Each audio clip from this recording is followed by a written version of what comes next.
តាកាកាហ្វេសូមជម្រាបសួរពុកម៉ែបងប្អូនបាទថ្ងៃនេះបាទខ្ញុំមានវីដេអូមួយខ្ញុំចង់បង្ហាញបាទនៅខេត្តកំពង់ធំបងប្អូនគឺគេបានធ្វើបាទសង្ក្រាន្តឆ្នាំថ្មី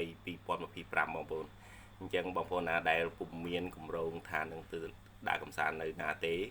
គឺខេត្តកំពង់ធំជាកន្លែងមួយដែលបាទគណៈអភិបាលក៏ដូចជាក្រុមការងារបានរៀបចំបាទធ្វើពិធីបុណ្យចូលឆ្នាំខ្មែរដែលបាទមានកម្មវិធីបាទទទួលបាទកំសាន្តលេងសប្បាយបាទពិសេសមែនទែនសម្រាប់នៅខេត្តកំពង់ធំដែលមានតាំងពីពណ៌បង្ហាញទៅតាមស្រុកនីមួយៗទាំង8ស្រុកបងប្អូនអញ្ចឹងនេះគ្រាន់តែខ្ញុំមកបង្ហាញបាទស្រុកប្រាសាទសម្បូរមួយទេបាទមាន8បាទមានទាំងអស់គឺ8ស្រុកដែលគេមានតាំងបង្ហាញបែបហ្នឹងចំណែកនៅតាមដងផ្លូវវិញបងប្អូនគឺមានបាទគេ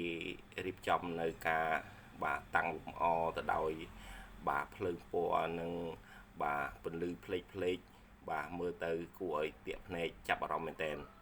បាទអញ្ចឹងសម្រាប់បងប្អូនដែលបាទពុំមានបាទកម្មវិធីទៅកំសាន្តនៅទីណាទេអាចបកកំសាន្តនៅបាទខេត្តកំពង់ធំបានបងប្អូនអញ្ចឹងបាទខេត្តកំពង់ធំបាទមានកន្លែងកំសាន្តបាទពិសេសមួយទៀតនោះគឺបាទរមណីយដ្ឋានបាទសម្បូរព្រីកុកបងប្អូនអញ្ចឹងនៅរមណីយដ្ឋានសម្បូរព្រីកុកគឺមានបាទប្រាសាទជាច្រើនបាទដែលបងប្អូនអាច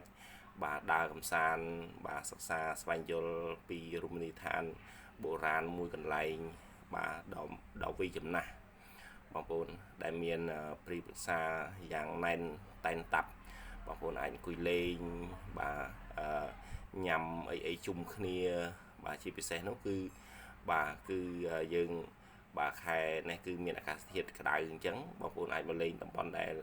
មានដើមឈើច្រើនគឺតិចស្រួលបងប្អូនបាទអញ្ចឹងរមណីយដ្ឋានប្រាសាទសម្បូរព្រីកុកគឺ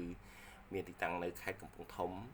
បាទនៅក្នុងស្រុកប្រាសាទសម្បូរបងប្អូន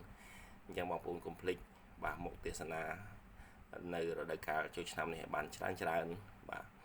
អរគុណពុកម៉ែបងប្អូនដែលបានទេសនានៅវីដេអូនេះហើយខ្ញុំបាទមានតែប៉ុណ្ណឹងបាទជម្រាបលាបាទបាយបាយ